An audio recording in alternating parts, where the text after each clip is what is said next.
Джереми, много готина нова песен. При нас вече са уважаемия професор Любомир Стойков. Професоре, добър ден. Добър ден, Ники. И дизайнерката Ивет Апостолова. Ивет, здравейте и на вас. Здрасти. Малко информация за тях, какво пише на визитните им картички, въпреки че на Любака, нали така, не мога да го съберем в няколко странички. Професор Стойков преподава в Софийският университет Свети Климент Охридски, в УНСС, откъдето идват голяма част от кадрите на Българското национално Дарик радио, и разбира се в Националната художествена академия, автор на повече от 20 публицистични книги, сред които медии и култура, публична комуникация и много други. Създател е на телевизионната модна журналистика в България, автор и водещ на популярни телевизионни предавания за стила и моден блясък. Визираме от игла до конец, чаровната диктаторка, създател на Българската академична асоциация за комуникации, председател на Академията за мода и член на Съюза на учените в България. На какво не си член? И на Съюза на българските журналисти и на Съюза на българските художници. Поздравления. На твоя съюз не съм член, но то още не е създаден, тъй че аз ще бъда първи, който ще се запише. ЧАР, частна асоциация на радиоводещите. Твой съюз? Да. Кога, къде да подам заявление? Профсъюз. Вече след малко отвън. Ивет, две думи за нея. Месец преди да завърши своето висше образование, 12-ти клас, през 2023 създава свой моден бранд Ивет Бианчи. Първата и голяма изява като дизайнер на София Fashion Week през 2023, където представя своята колекция La Dolce Vita. Към двамата, какво е според вас добър стил? Добър стил е стил на доброта. Аз знам, че обичаш да си играеш с думите. Добрият стил по принцип не се нуждае от дефиниция. Даже, както казва Хемингуей, когато има много прилагателни, съществителните куцат. Стилът е достатъчен. Древните казват стилът, това е човекът. Аз мога само да допълня. Човекът тук и сега, облечен в пряк и в преносен смисъл, с красивото, доброто и истинското. Така че стилът е това, което ни отличава нас, нашата същност. Първо, ако кажа стила на Ники Кънчев, в моето съзнание веднага се появява един гениален комуникатор, един медиен аз, но на първо място образа на моя скъп приятел. Благодаря. Ивет, добре ли бяха облечени Иван и Андрей? Ти си направи селфи с тях. Да, абсолютно. Надявам се, така добре сме си паснали. Сроден ни е стила горе-долу, така професионален, изискан, доколкото видях. Делови, мисля, че отивате на среща в момента. Корпоративен дрес-код, казано по научно. Да. Трябва ли наистина да се обличаме според задачите на деня ни? Според мен трябва, въпреки че в моето поколение така забелязвам, че някакси дрес-кода, приетия дрес-код, вече малко така се размива и хората не смятат за нужно чак толкова да се обличат по определен начин за определени места. Това са си някакви нормални движения, които с времето се случват покрай хипи, движението. Това са бунтарски работи, особено нормални за хора на тази възраст, но лично според мен трябва да се запазят тези някакси културни правила за обличане. По-консервативни. Абсолютно, да. Добре, професор Стойков, какво е твоето обяснение? Защо младите неглижират, да кажем? И ще кажа ясно и моето мнение. Не са само младите. По принцип има една тенденция и понеже стана дума за корпоративния дрес-код, IBM, ти знаеш, тая гигантска компания, служителите там първи през 90-те години се извоюват правото на петъчния ден, без въртовръзки, с маратонки, с дънки, така че практичното облекло, кежуал облеклото, най-вече чрез всяките джинси и тишърти, отдавна се доказа като превъзходното облекло за всекидневието, а и не само. Все по-често на официални случаи може да видиш господа с блейзери, с дънки. Ако името на този господин е Ники Кънчев, ще видиш едни бели маратонки неизменно. За или против белите маратонки? Аз съм с бели маратонки в момента, така че няма да коментирам, но мисля, че има нужда. Моето обяснение е, че тези хора, които идват, твоето поколение, те са по-добри от нас в сегашните условия в технологията. Те са носителите на Дъщеря ми е по-добра от мен, тя ми показва на телефона къде да влезе и какво да направя. Тоест, не ме оценявайте по дрехите. Оценявайте ме по това, което мога, по таланта, който нося. Край. Най-големият пример, извинявай, че те прекъсвам, в това отношение, понеже говори за хай-тек обществото, е Стив Джобс. Анализа визуалния на неговите дънки и въобще на неговият аутфит за период от 10-15 години е неизменен. Не можеш да разбереш в коя година си. Така че абсолютно си прав. Оттам идват нещата. Не е толкова важно как съм облечен, а какъв съм. Да. Кой никога обаче няма да излезе от мода? Това е обратната страна, същия разговор. Консервативните неща, уважението, когато те поканят на рожден ден или на юбилей, не можеш да отидеш. Да, така е, абсолютно. Аз се боря с това, между другото, тъй като аз от така доста ранна възраст доста обръщам внимание на облеклото си и всъщност когато съм канила хора на рожден ден или каквото и да е събитие, повод, винаги е трябвало да пояснявам на хората, че трябва да се облекат официално, тъй като знам, че на тази възраст толкова не се интересуват от това да се облекат подходящо за някакъв даден повод. Добре. Кога и защо започна да се занимаваш с мода? Иве?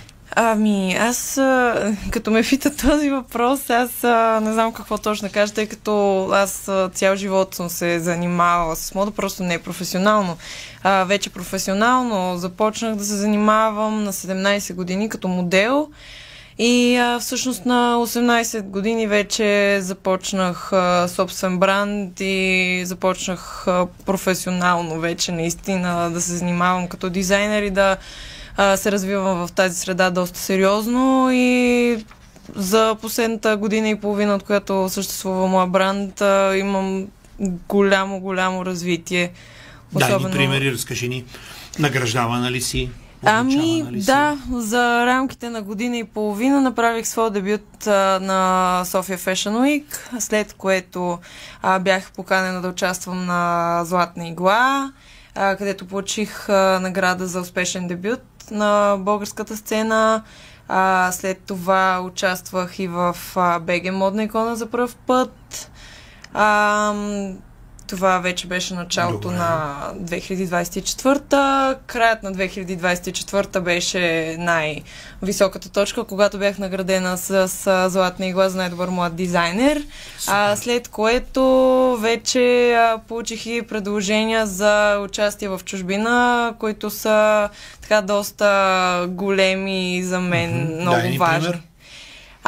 Сега... Продаваш ли също време? Няма още да издавам какво конкретно е, но е така доста голяма поява на много голямо събитие на световно ниво, за което съм доста така ентусиазирана. То всъщност ще бъде другия месец, така че много скоро ще се разкрие какво точно е. Добре, аз ще помоля Ивет да привилегирова Ники Кънчев.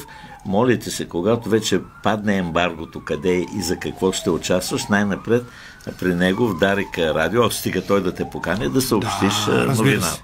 Разбира се. Господин Стойков, да погледнем към вашата и преподавателска кариера. Как се променят студентите през годините? Вие сте царя на комуникацията, излезе книга дори за вас, медийна култура и комуникация. Това са ваши колеги, които описват вас. Това е един юбилеен сборник в моя чест на Софийския университет и аз съм много признателен на колегите, професори, доценти, анализатори, че са посветили много страници на изследване, на проучване на моето творчество и на моята преподавателска дейност.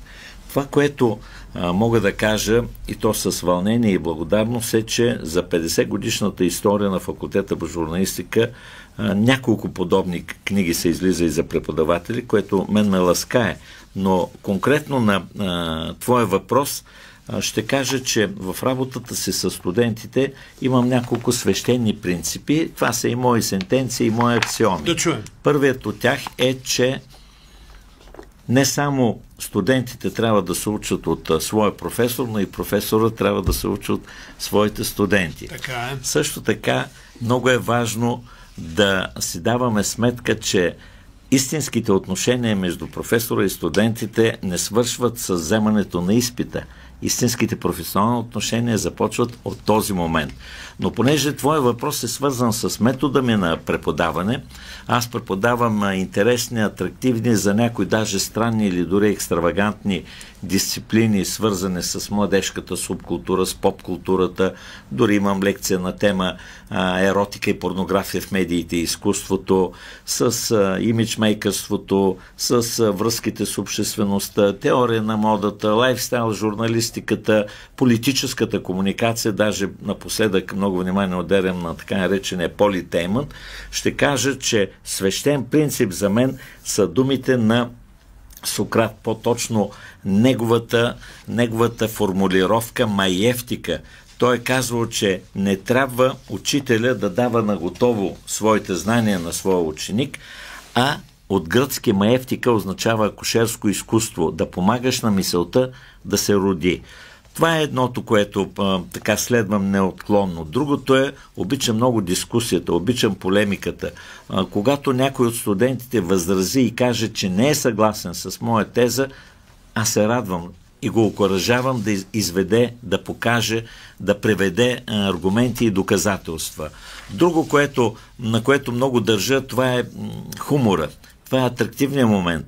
С теб сме се говорили още 80-те години. Бях един от първите университетски преподаватели, който въведе използването на видеото. Тогава имаше едни видеокасетофони и така нататък в своите лекции. И сега ще кажа нещо, което може би до сега не съм споделял пред медиите, е, че по време на COVID аз записах над 50 мои лекции, но като казвам записах, аз ги монтирах. Те са като документални филми, защото и ти и аз умеем да монтираме заедно с голяма мултимедия, с видео и така нататък. И другото, което е непрекъснат съюз, свещен съюз между теорията и практиката. Няма човек от моя екип, сега и в предишните години, който да не е бил мой студент, мой дипломант и дори моя докторант. В момента в екипа ми и Хелена, и Радинела са мои студенти бивши, а сега и двете са мои докторантки, едната в факултета по журналистика и масова комуникация, другата в УНСС. Професор Любомир Стойков и дизайнерката Ивета Апостолова ни гостуват. Ивет, кои са пък твоите правила, така както професор Стойков ни запозна с неговите? Ти в модата, което винаги има в твой туалет. Имаш ли такъв елемент? Примерно цвета. Държиш да е цветно. По принцип, точно това щях да кажа, че почти всичките ми туалети са цветни. Имам и като последната ми колекция, която всъщност беше черно-бяла, тъй като нямах нищо всъщност в черно. Това доста се търси от клиентите и въпреки че аз съм дизайнер и творец, не толкова бизнес дама, все пак трябва да се обръща внимание на това, което търсят хората, но да, аз и в личния си стил така доста наблягам на светли цветове, пастелни цветове. Според мен това е много важно, тъй като хората все повече и повече почват да носят само черни неутрални цветове. Това е много важно. Друго нещо, което при мен така доста често го има в дизайните, които създаваме, е елементът на голота, но не по не с пошло усещане, а по-скоро така... Пестиш материал. Да. Така и доста хора така са споменавали по този начин. Но не, за мен много голямо вдъхновение е женското тяло и така искам да го показвам по начин, по който да подчертава красотата му. Не да иска внимание, а просто да изглежда като скулптура, като картина, просто като изкуство. Много добре казано. Да чуем какво ще ни кажат рекламите подари. Ти са ни професор Стойков и Ивета Апостолова, дизайнер. Още малко сериозни съм ви подготвил и по-несериозни въпроси, по-пъстри въпроси. Но на 29 март предстои участие и на двамата в ревю спектакъла БГ Модна икона 2025 година. Любо, разкажи ни малко повече за организацията. Ивет, ти ще участваш с ревю, доколкото разбрах. Точно така. На 29 април за 16-та поредна година се провеждат годишните награди за най-успешни и стилни българи БГ Модна икона на Академията за мода.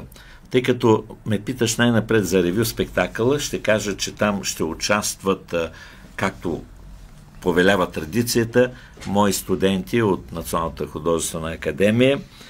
Ще участват някои от най-известните български дизайнери, между които Росица Рангелова, Албена Иванова-Деянова, Лиляна Петрова, Лулу, Милена Петрова, Николета Фархат, между прочим тя и досега е дизайнер на Ели Сааб, един от дизайнерите, това е нещо много интересно, Аксел Харди, Поля Кинова, Стоян Радичев, Светослав Колчагов, както и Ивета Апостолова, Ивета Биянки.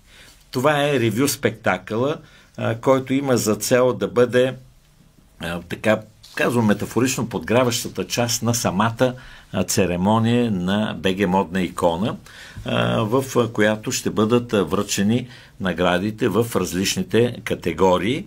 И тъй като много уважавам както теб, така и твоето предаване, твоето шоу, твоята публика, Дарик Радио, тук за първи път ще съобщя две имена, които, и това е за първи път, те ще получат приза в категория цялостен принос. До сега не сме имали такава категория. Това са световно известни личности. Едната е Силви Вартан, а другият е Христо Стоичков. Така че това са двамата от призорите, новите призори на БГ Модна икона.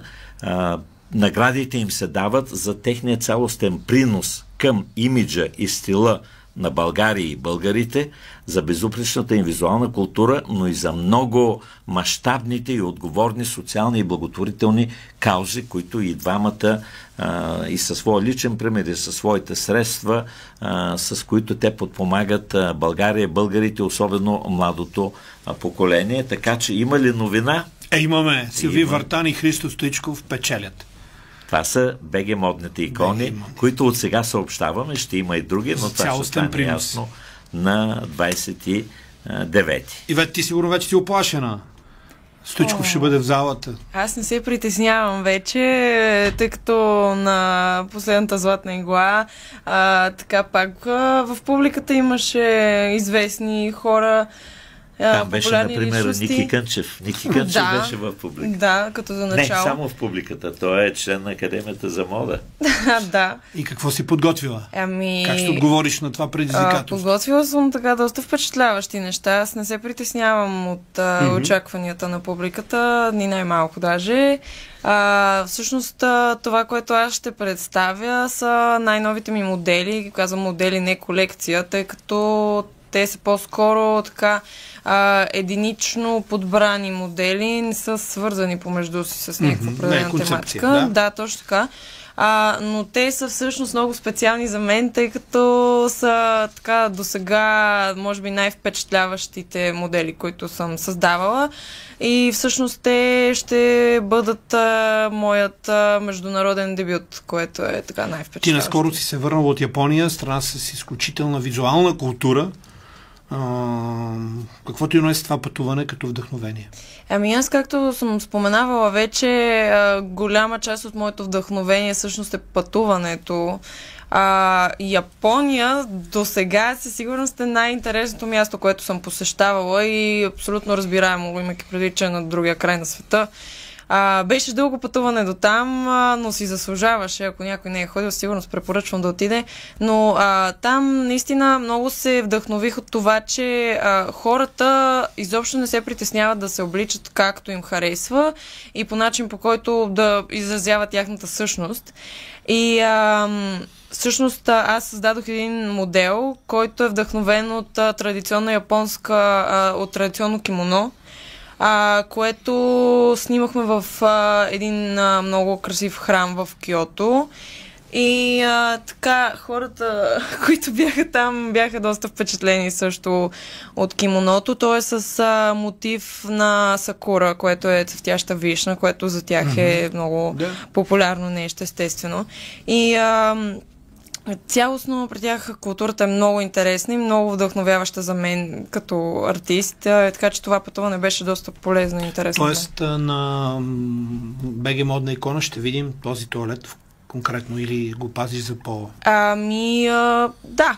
възможно и да го видите. Чудесна идея. Не е възможно. Аз просто ще се радвам много наистина там да го видим. Само да кажа нещо важно. На БГ Модна икона, 16-те годишни награди, ще връчим и стипендиите на Академията за мода за талантливи студенти по моден дизайн от Националната художествена академия, като това са парични стипендии и те се дават с цел да подпомогнат оборудването, въобще творческата дейност на студентите по моден дизайн от Художествена академия и за първи път сред тях ще има и представител на филиала на академията в Бургас. Гледай колко тайни издадах. Абсолютно. Професор Стойков, в едно изречение, какъв е стилът на Ивет? Как бихме го определили? Защото тя спечели златна игла за дебют. Ивет спечели златна игла единодушно. Ти също беше в журито. Не е нужно сега да казваш дали си гласувал за нея, но тя спечели с това, че успява да съедини мотивацията на новата генерация, на новото поколение. Все пак не само да бъде в стрит стайл облечено, но да има и своята представа за елегантност, за изисканост, пречупвайки през собствената си призма класическите канони за елегантност, за стил или както се казва за софистицираност и това, което изисква днешния ден. Освен това, аз мога да й направя комплимент, казвал съм и го и друг път, тя печели много с това, че е безкомпромисна към материите, с които работи. Има много ръчна работа в нейните неща и се умява да даде своята формула, своята дефиниция за съвременна елегантност, в която преди малко стана дума за това, много нежно, красиво се съчетават сексапила от една страна, женствеността от друга и съответно ритуалния момент, ако дрехата е предназначена, защото тя ще е прекрасни неща за абитурентите, за булките и за редица други ритуални моменти. Така че, казвам, ти ме помоли накратко да го кажа, това е един постмодерен естетически хибрид, ако ти харесва тази формулировка. Аз ви благодаря за това участие. Успех на БГ Модна икона. Ивет, към теб последния въпрос. Как ще изглежда ревюто на твоя собствен живот? На моя собствен живот? Да. Ще поканиш ли бившите ти гаджета да са модели? О, не, в никакъв Защо? случай. В никакъв случай. Защо? Какво те спира? Абсолютно не. Ами, аз не обичам да гледам веригите, към миналото. дрехите. Не. Аз не обичам да гледам към миналото, особено имайки преди с последната година и половина колко ми се променил живота покрай работата ми и гледам да се наслаждавам на това, което имам в момента, защото като се замисля и се сещам, че това, което живея в момента е това, за което съм си мечтала, като съм била на 5, 6, 7 и нищо по-хубаво от това не мога да си представя. Добре. Нека така да бъде. Било е пътуване до Япония, не бягство от България. Нека така да го погледнем. Много по-вдъхновяващо е. Успех! А ние очакваме братя Мангасариан, имат нова